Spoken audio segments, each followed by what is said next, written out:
นะพี่น้องวันนี้เราจะมาทดสอบเตาแก๊สน้ำมันนะพี่น้องเนาะ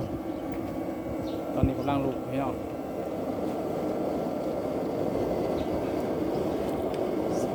ใส่น้ำมันเครื่องนะพี่น้องน้ำมันเครื่องเตาพี่น้องมันคอยจะแห้งเลยพี่น้องบริเวณเลยเราจะข้างหม้อเขาเนาะทำใจเลยพี่น้องส่วนประกอบของนี้พี่น้อง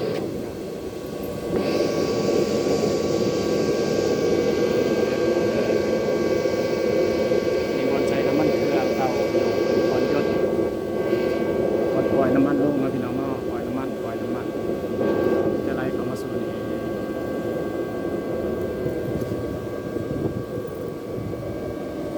เอาเบิ่งแก๊สปล่อยลงมีอย่างเตาเดี๋ยวไฟพี่น้องมีทานในลักษณะใส่ร่มเป่า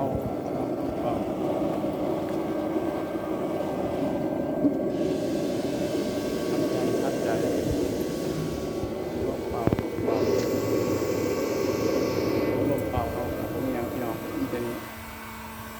มันก็มีบอกใส่ร่มเป่า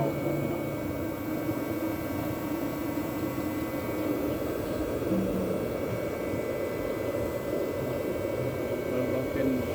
ข้อมูลกันพี่น้องถ้ามีข้อมูลก็สามารถได้ได้บ่มีทานยามผ่ายามพ้นพี่น้องใส่สะดวกสบายอยู่แห้งทันใจอยู่ถ้าอยากให้มันแห้งก็ปล่อยน้ำมันลงไปพี่น้องน้ำมันเผาใหม่มันเครื่องเก่าเขานี่แหละพี่น้องไม่ต้องทีมเด้อ